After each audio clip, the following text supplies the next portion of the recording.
e a alimentação nos últimos anos sofreu uma grande transformação. Como é que é ser nutricionista na era digital de agora? Eu acho que o mais complicado é emagrecer com qualidade.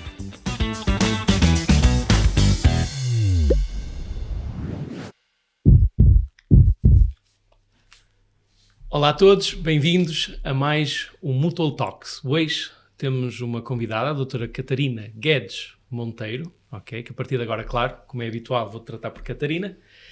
É licenciada em Ciências da Nutrição e Alimentação pela Universidade do Porto. Okay. Tem área e formação na área tem formação na área da formação, ou seja, na base da nutrição.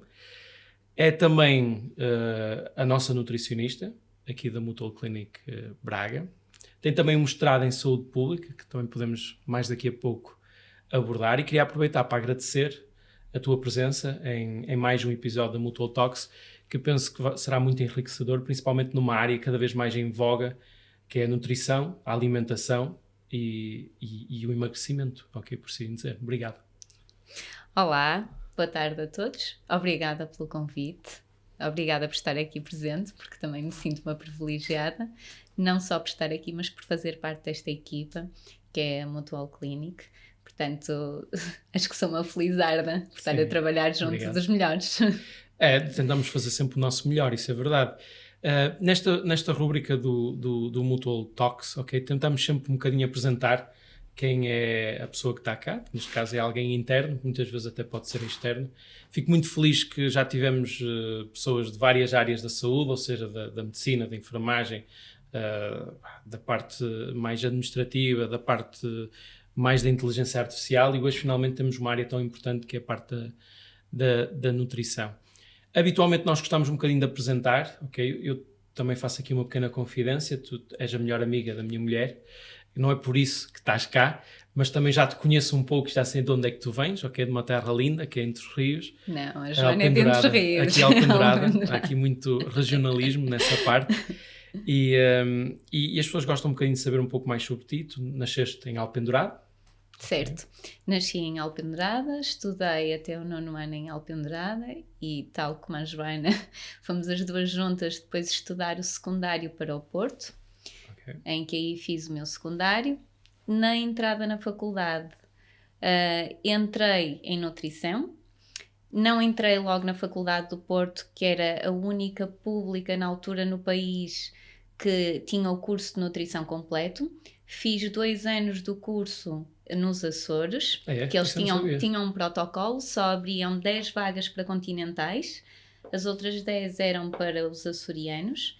E então aí eu entrei nessas 10 vagas dos continentais, fiz 2 anos nos Açores e vim por transferência direta para o Porto, que é aquilo que eles fazem também com os cursos de medicina, ciências farmacêuticas, medicina veterinária.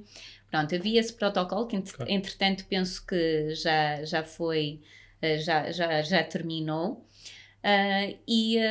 Fiz o restante curso na Faculdade de Ciências da Nutrição e Alimentação da Universidade do Porto, onde terminei a minha licenciatura.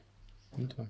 Posteriormente, então aí sim veio a fase do mestrado, porque após o término do curso eu estava naquela fase de iniciar primeiro emprego, não queria estar parada, então inscrevi-me logo no mestrado.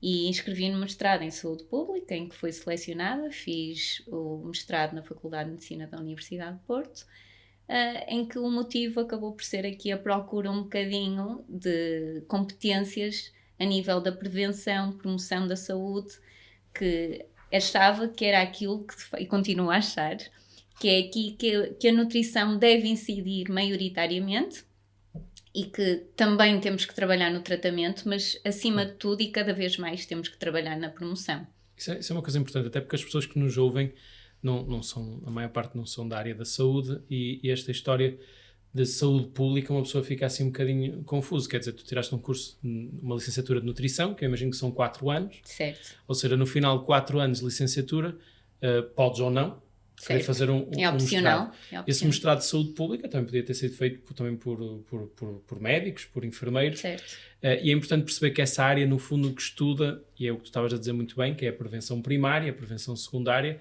ou seja, com base em métodos estatísticos e não só, tentar determinar quais são os fatores que nos permitem prevenir ou diminuir a incidência, ou seja, o aparecimento de novas doenças, nomeadamente doenças cardiovasculares, doenças gastrointestinais, entre outras. Ou seja, capacita-nos, no fundo, para termos uma perspectiva mais crítica daquilo que fazemos no dia-a-dia. Mas quem nos vê do outro lado também está a pensar, ok, mas isso acontece com frequência, eles querem saber um bocadinho como é que eu chego a ser nutricionista. E a verdade, depois de acabar esses 4 anos, e pergunto sem saber a resposta, depois de acabar esses 4 anos de licenciatura sem o mestrado, uma pessoa já é habilitada, por exemplo, a dar consultas de nutrição numa clínica ou num hospital? Atualmente, como é que funciona? Após o término dos 4 anos do curso de nutrição, é necessário fazer um estágio à ordem. Esse estágio à ordem, se não estou em erro, penso que atualmente é por um período de 1 ano. Okay. E após esse período de 1 ano de estágio à ordem, então que os profissionais ficam habilitados a autonomamente trabalharem em qualquer local ao qual se candidatem. Portanto, aquilo que aconteceu foi que eu, quando terminei o curso, candidatei-me, apanhei aquela fase de transição de início da Ordem dos Nutricionistas, porque no ano que se antecedia ao término do meu curso não havia ordem, portanto a nossa Ordem dos Nutricionistas é muito recente. Ok, não sabia disso. Sim, tem relativamente 11 anos talvez, não quero dizer uma coisa errada, mas acho que 11, 12 anos se for tanto. Na altura em que eu tirei o curso de Medicina no São João, a Faculdade de Nutrição também era dentro do Hospital São João, ou seja, nós partilhávamos até salas de aula. Há disciplinas que o nosso curso tem como base de medicina, nomeadamente anatomia, fisiologia, histologia. Pronto, e havia aqui uma cooperação com o curso de medicina, tanto do São João... Tu estiveste no São João ou já estiveste nas novas instalações? Não, eu estive ainda no São João, já na FEUP. Na FEUP. Atualmente eles já estão nas novas instalações, que é ali na zona do Campo Alegre, mas eu ainda apanhei a era da FEUP. Ok.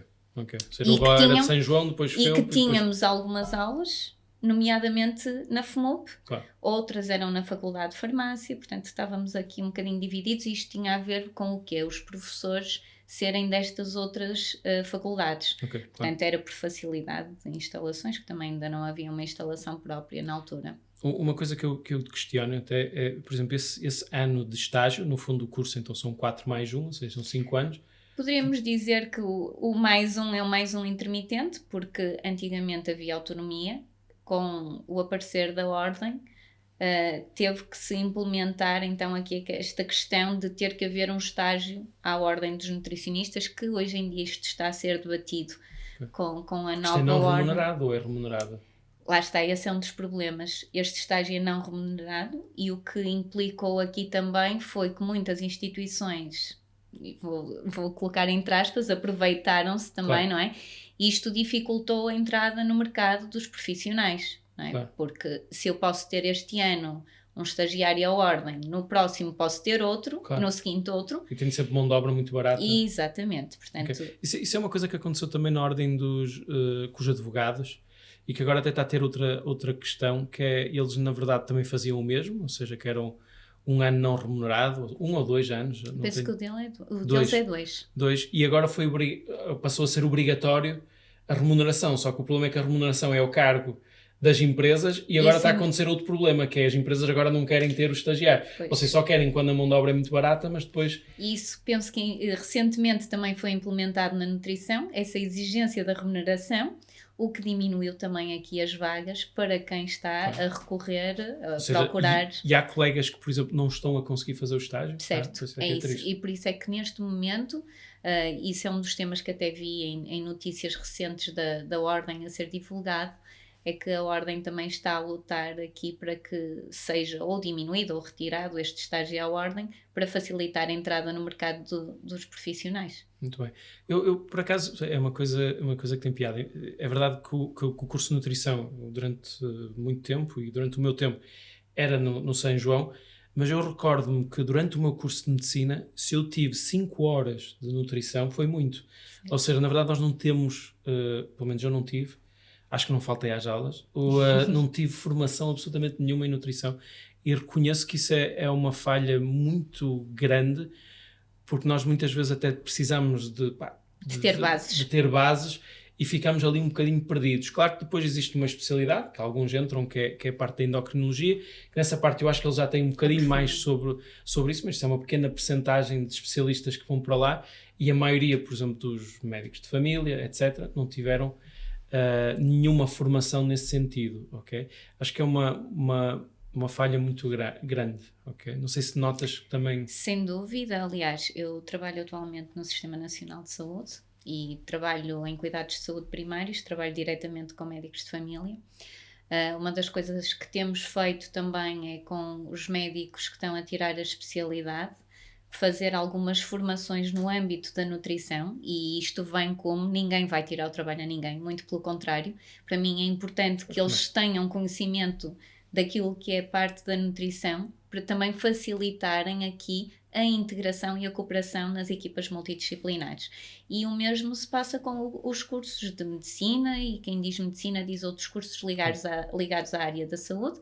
É necessário cada vez mais também que exista esta base relacionada com a nutrição, porque só com o conhecimento é que nós também conseguimos passar a mensagem aos nossos pacientes. Eu que acho piada é que, por exemplo, qualquer médico de família, e eu próprio, quando peço análise, ok, depois a maior parte dos doentes vem com colesterol alto, triglicerídeos altos, e a nossa recomendação é sempre fazer dieta, exercício, grelhados, carne, mas fica por ali, ou seja, é realmente muito uma coisa básico. muito, muito básica. A minha recomendação é não comer carnes vermelhas, menos, não comer fritos, verduras, caminhar 30 minutos 3 vezes por semana, e nós sabemos, eu sei que isto vai muito mais além disso, por isso choca-me um bocadinho que efetivamente, por exemplo, um médico de família não tenha mais formação na área da nutrição. Choca-me e não me choca, porque também o médico de família também não tem de fazer tudo, ou seja, a verdade é essa, e nem consegue fazer tudo, nem consegue saber de nada, ou seja, o que é preciso é que haja profissionais capazes, que é o meu caso de nutricionistas licenciados, mestrados e certificados, que possam estar nos centros de saúde, possam estar nos hospitais e que deem esse apoio. Então pergunto de outra forma, o Centro de Saúde, o Sistema Nacional de Saúde, está suprido de especialistas em nutrição que consigam dar uma resposta aos pacientes? De todo. Isto basta ver simplesmente por onde estou neste momento. Eu estou sozinha num concelho em que estou para já a abranger apenas um concelho em que tenho por minha conta 35 mil utentes. Portanto, destes 35 mil utentes, a única forma de eu conseguir fazer um atendimento adequado é criar aqui referenciações, não é? E estas referenciações só podem ser feitas pelo médico neste momento. Isto é uma forma de organização do nosso trabalho, e temos critérios de prioridade. E um dos critérios que acaba por não poder estar em prioritário é a obesidade. Não pode? Neste momento não era execuível, porque senão, claro, então, tendo nós uma população percentualmente tão elevada com a obesidade, se esses fossem os meus utentes prioritários, eu tinha praticamente os utentes todos como prioritários. Claro. Ou seja, tem que ter obesidade, tem que ter mais diabetes. Exatamente, tem que ter outras comorbilidades associadas. Aliás, vêm pelas outras patologias e provavelmente têm também a obesidade associada. Agora, apenas a obesidade acaba por não ser isto na organização em que estou. Isto da forma que nós decidimos estruturar, e também tem a ver com as estatísticas do local em que estou. Se eu colocasse as obesidades como critério prioritário, eu teria a minha consulta com os utentes todos, não é? Quase os utentes todos, claro. E eu sou uma, isto para te dar o exemplo, eu não tenho aqui os números exatos de quantos nutricionistas neste momento estamos nos cuidados de saúde primários, mas somos 100 e qualquer coisa. Então, questão de outra forma, todos os centros de saúde em Portugal têm um nutricionista? Neste momento não. Não. Isto é, até me estou a recordar de outro podcast que tivemos cá, que foi com a Bruna Campos, que é da medicina dentária, e também falamos do mesmo problema, ou seja, efetivamente fala-se muito da saúde oral, fala-se muito da alimentação, nutrição, mas na verdade não estamos munidos de possibilidade de realmente dar esse serviço, ou seja, o Sistema Nacional de Saúde acaba por não dar resposta, ou seja, as pessoas acabam por ter de necessitar de recorrer ao privado, se quiserem realmente tratar. E recorre ao privado quem por natureza já está motivado, não é? Portanto, não foi por norma referenciado, já estava motivado para recorrer. Claro. E também interessa-nos abranger aquela população que não está naturalmente motivada. Claro. Nós precisamos de as pessoas não têm a consciencialização exatamente, que efetivamente se tiverem fatores de risco, ou seja, se forem obesos, se tiverem hipertensão, se tiverem uma pré-diabetes, okay, que é uma coisa que às vezes eles dizem que não existe, mas já vimos aqui no outro podcast que existe, efetivamente essa pessoa beneficiava de ter um acompanhamento nutricional. Sem dúvida. Okay? Sem dúvida. Porque sabe-se que essas medidas diminuem a probabilidade de ter um infarto, de ter um AVC, diminuem a probabilidade da pré-diabetes e evoluir para uma diabetes. Exatamente. Aliás, quando estamos numa pré, quer dizer que já se está a desencadear algo. Nós estamos ali no limite, estamos no borderline. Não, isto é uma grande... E sendo tu formada também em saúde pública e nessa prevenção, nós estamos a falhar aqui uma oportunidade de ter muita prevenção. Mas que já de outra forma, okay, já percebemos que realmente no Sistema Nacional de Saúde, infelizmente não temos a resposta. Existe o privado, há várias clínicas em que existe nutrição, a Mutual Clínica também tem, mas notas que mesmo a nível privado haja referenciação de outros médicos para ti?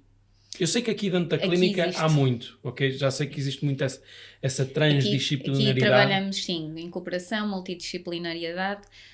Agora, não te posso dizer que isto é transversal, não é? Não. Ainda noto que há muitos profissionais, não digo que seja por receio ou egoísmo, mas se calhar bate naquele ponto que tu falaste, que é o desconhecimento. Claro. E muitas vezes este desconhecimento vem pela falta de contacto com esta área. Claro. É aquilo que eu te estava a explicar, por exemplo, os médicos que estão a tirar as especialidades internos de Medicina Geral Familiar. Aquilo que nós temos neste momento é que eles têm X horas em que vão distribuindo para passar por outras áreas. Eles normalmente vêm à minha consulta, assistem à consulta, vão tirando dúvidas, eu partilho com eles informações. Todos vão? É obrigatório durante o internato? Durante o internato, pelo menos duas das USFs com as quais eu trabalho, por norma eles vêm, até por iniciativa e vontade própria. Eu acho que isto também está mais introduzido nestes profissionais mais jovens, diria eu. Os mais velhos se calhar já acham que isto não é para eles. Okay. Pronto. Isto para te dizer que eles quando ouvem às vezes pequenas informações que eu dou na consulta, pequenas explicações, eles dizem, ok, eu não fazia ideia.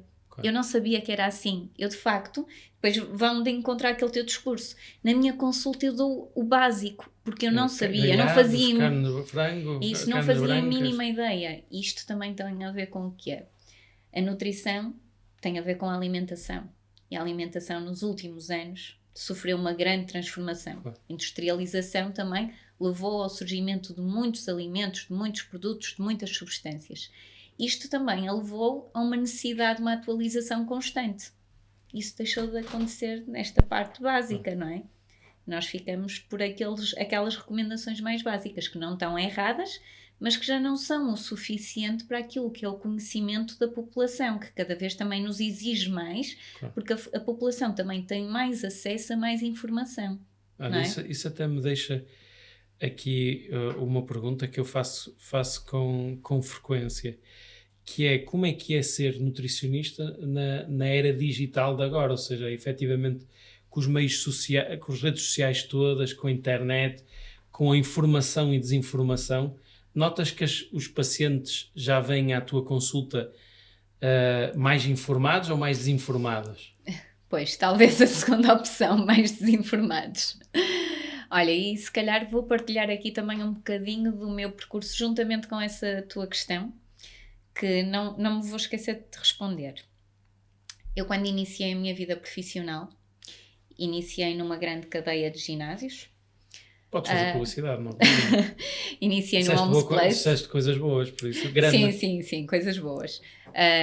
Acho que até foi num sítio muito bom, pá, que toda a gente com muitas saudades, que é o Homes Place da Circunvalação, que há pessoas que... Da Constituição. Constituição. Pessoas que choram saudades daquilo, que acho que aquilo era ali uma família. É um ambiente quase. Familiar muito grande, exatamente. Eu iniciei precisamente na Constituição, depois passei para a Boa Vista e, entretanto, deixei de trabalhar lá. Por opções de progressão, claro. A nível profissional. Pronto, isto para te dizer, quando eu comecei a trabalhar em âmbito de ginásio, não havia nutricionistas a trabalhar em ginásios em Portugal na altura. Portanto, Foi dos primeiros locais, das primeiras instituições de ginásio a ter. Como deves imaginar, antes de nós chegarmos, já haviam profissionais de exercício físico, que também prescreviam planos alimentares e até tinham feito a formação ABC ou D, não sei onde, de 2, 3 dias, um mês, o que fosse. Portanto, eu posso te dizer que não só com a era digital, mas também a nível profissional, passo a expressão, não quero de alguma forma também ser aqui um bocadinho mazinha, mas parti muita pedra. Claro. Porquê? Tive que desmistificar muita coisa que não eram só as redes sociais a passarem, mas outros profissionais que se calhar com boa fé, mas baseada em algumas formações que se calhar não eram cientificamente tão comprovadas ou tão completas, prescreviam aqui informações às pessoas que nem sempre eram as mais adequadas. Pronto. E aí, tanto nessa altura, parti muita pedra, como hoje em dia as pessoas às vezes entram na consulta e se calhar aqueles não menos motivados até dizem, eu venho aqui mas já sei o que é que vou ouvir. Pois. E tu dizes, ok, sim senhor, olha, mas vamos ter uma conversa, quero conhecê-lo, quero perceber. Isso é uma oportunidade, ou seja, se a pessoa mesmo assim se motivou a ir a uma consulta, ou seja, esses até são os melhores, estão motivados para aprender. Pois, mas estes que eu te digo se calhar não são os motivados, são aqueles que foram referenciados pelo médico e sentiram-se obrigados a ir, ok? Pronto, e isto acontece no sentido que depois tu começas a passar informações e a dar novidades relativamente ou para além daquele básico que as pessoas dizem, ok, afinal eu não tinha ideia de que vinha aqui aprender alguma coisa, mas há mais que eu possa fazer. Claro. Isto bate naquilo que é as redes sociais. Hoje em dia as pessoas veem muitas receitas fancy e bonitas e vem o famoso ABCD que publicou aquilo e é todo bonito, atlético, etc. E acham que por fazer aquelas receitas, que vou-te dizer a maioria delas são hipercalóricas, vão ficar iguais. Então, acabam por às vezes ficar frustrados por eu nem sempre passar aquelas receitas XPTO e eu... Primeiro de tudo, não sou cozinheira, sou nutricionista, ok?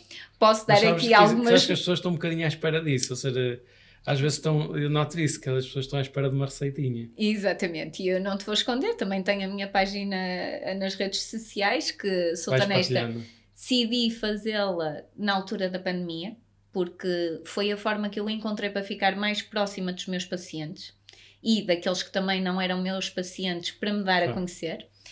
E fui partilhando, de facto, algumas receitas, algumas opções, coisas muito simples, básicas, porque passo aqui a sublinhar novamente, eu não sou cozinheira, sou nutricionista e daí deixo para quem é cozinheiro e chefe de cozinha essas mesmas capacidades, mas de facto as pessoas também procuram isso. E nas redes sociais eu não vejo mal nenhum que as pessoas procurem receitas diferentes, opções diferentes, porque acho interessante, aquilo que eu por norma faço é dar-lhes as ferramentas para saberem depois selecionar o que é mais interessante ou menos interessante para eles. Portanto, e acho que o meu papel é mesmo esse. E também há benefícios nessas informações ou desinformações, parte de mim, profissional de saúde, exatamente, e mostrar-lhes quais são as melhores fontes que podem procurar. E passo aqui também a publicidade. E bem, a Direção-Geral de Saúde tem uma página ligada à nutrição, que é Nutrimento, na qual também vão sendo partilhadas muitas informações, nomeadamente fontes de pesquisa. Depois deixar na edição o link em baixo para depois as pessoas poderem consultar. Exatamente, e que têm imensas informações que são cientificamente comprovadas. Portanto... De um jeito um bocadinho polémico, vou-te fazer aqui algumas questões, ok? Que na maior parte se calhar já sei a resposta, mas acho que vale a pena abordar até pela polémica que gera. Então vou-te pôr aqui alguns casos como se eu fosse um paciente, ok? Eu quero perder peso, deixo de comer hidratos. Opa, isto faz sentido? Ora bem. Efetivamente eu perco peso cortando os hidratos, mas isto... Tem a ver com... Há uma redução calórica. O ganho ou perda de peso tem a ver exatamente com este balanço energético, não é? Porque se eu gasto mais do que aquilo que eu consumo, automaticamente eu vou ter uma perda. Claro. Aquilo que eu costumo fazer esta matemática aos meus pacientes, que é, quando eles me dizem, vou retirar hidratos. Então eu digo-lhes, 1 grama de gordura são 9 quilocalorias. 1 grama de álcool são 7 quilocalorias. 1 grama de proteína são 4 e 1 grama de hidratos de carbono são 4 quilocalorias. Ok. Portanto, em termos energéticos, poderá ter mais impacto uma Cortar o redução do álcool e da gordura do que propriamente uma retirada completa aqui dos hidratos de carbono. E se estes hidratos de carbono até forem hidratos de carbono mais complexos, okay, têm uma absorção mais lenta no nosso organismo, poderão ajudar-me a dar mais saciedade, a fazer com que eu até tenha menos compulsão alimentar. Até pode ter o efeito contrário. Exatamente, poderá ajudar-me a que eu não faça uma ingestão calórica tão elevada e levar-me também à perda de peso.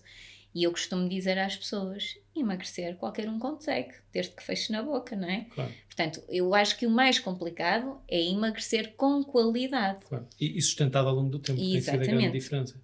Outra questão também polémica e que te coloco, pá, todos os meus amigos ou conhecidos que estão a querer emagrecer falam-me de jejum intermitente, ok? Acho que já sabemos e temos tido muita informação de desaconselhamento dessa prática, nomeadamente em alguns pacientes. Acho que todos podemos compreender que o indivíduo com fatores de risco cardiovasculares, o fazer um jejum intermitente não vai ter um grande impacto nele, mas também te deixa essa questão, pá, recomendas o jejum intermitente?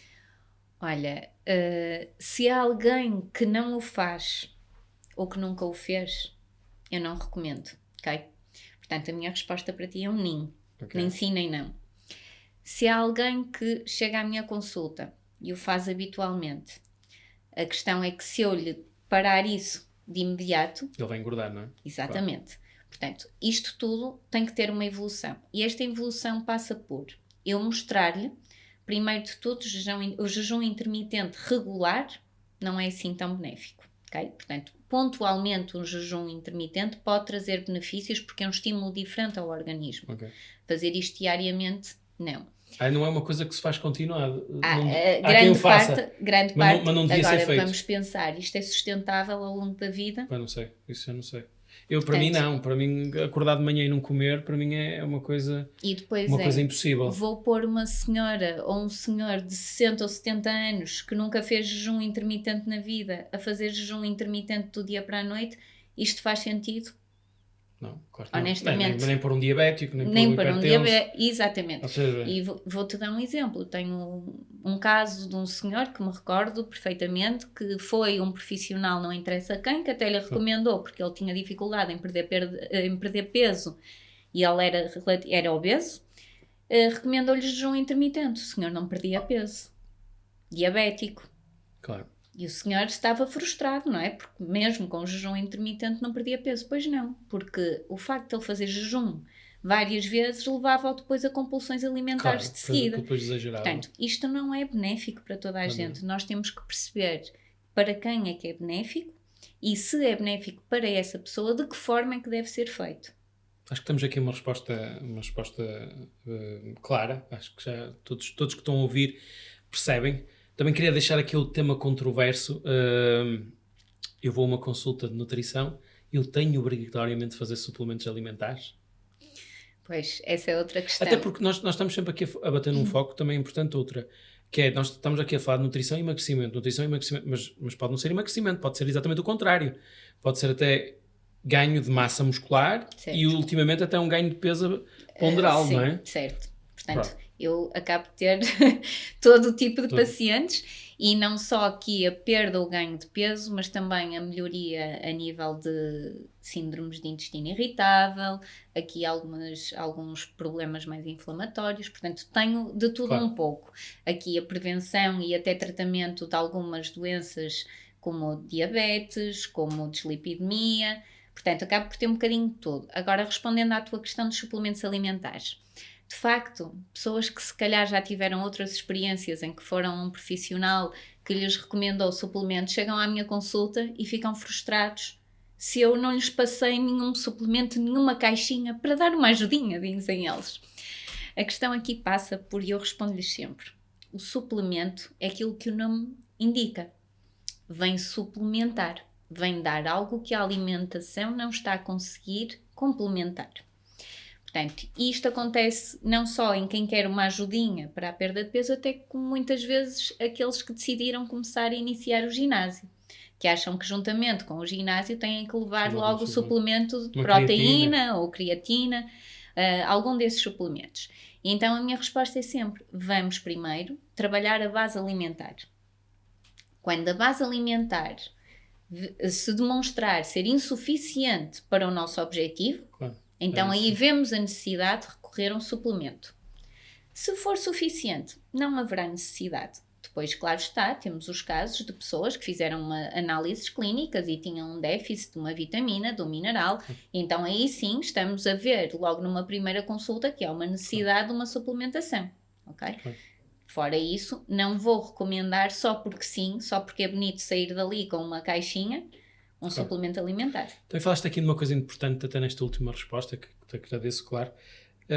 Foste muito clara, do facto realmente dos intestinos irritável e da parte gastrointestinal, que é uma área que cada vez mais temos falado, e até tive a ver o teu currículo, e tu também tens lá uma formação na Nova de Lisboa sobre a microbiota intestinal, ok? No, microbiota intestinal, só para quem nos estiver a ouvir e tentar perceber um bocadinho, é que nós, e isto eu falo muitas vezes até na minha consulta de dermatologia, que é uma coisa inacreditável, que é, nós no nosso corpo, nós somos compostos de células humanas, e nós temos no nosso corpo o maior número de células bacterianas, víricas, fúngicas, do que células humanas. Ou seja, o nosso corpo tem mais células que não são nossas do que nossas. Porque nós temos bactérias, temos fungos que coabitam connosco ao nível da pele, mas não só, também a nível internamente. E mesmo o trato gastrointestinal, ok, está repleto dessas bactérias que são fundamentais. Ou seja, todos nós temos de ter essas bactérias, caso contrário vamos ter alterações gastrointestinais. E cada vez mais temos percebido que a regulação, a homeostasia gastrointestinal também nos pode ajudar. Sem dúvida. Aliás, e falaste num ponto, eu fiz o curso pós-graduado da Nova Medical School em microbiota intestinal, penso que foi o único e primeiro até então, porque esta questão da microbiota intestinal é algo que tem surgido muito recentemente, embora já se tenha vindo a estudar desde há vários anos atrás, ainda só conhecemos um bocadinho daquilo que precisamos de conhecer, portanto, ainda vamos descobrir muito mais. Eu costumo dizer que nós chamamos o segundo cérebro ao nosso intestino, mas ainda vamos dizer que é quase o primeiro que comanda muita coisa. Nós sabemos que todos nós passamos por isso quando estamos mal dos intestinos, parece que o cérebro não funciona, parece que a vida não funciona. Exatamente, porque existe uma ligação direta, como eu costumo explicar aos meus pacientes, que é através do nervo vago, o cérebro e o intestino comunica. Portanto, e é isso que nós temos vindo a ter conhecimento, que de facto há uma relação muito grande entre o nosso cérebro e o nosso intestino, e por isso é que também alterações a nível das nossas bactérias depois podem vir provocadas por alterações a nível do nosso cérebro. Até porque se nós temos bactérias no intestino e os nutrientes, os minerais são absorvidos nos intestinos, se tivermos bactérias que no fundo degradam, interferem com essa metabolização, ok?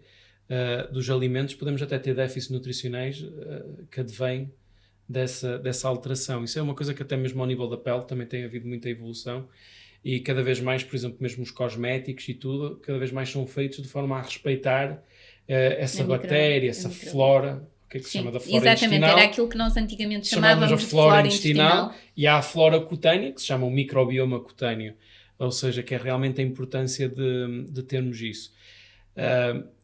Há também, e tu falaste muito bem, que já trabalhaste no ginásio, já deste formação num grande ginásio, que é o Homes Place, tem havido sempre uma ligação entre a nutrição, a alimentação e o exercício físico.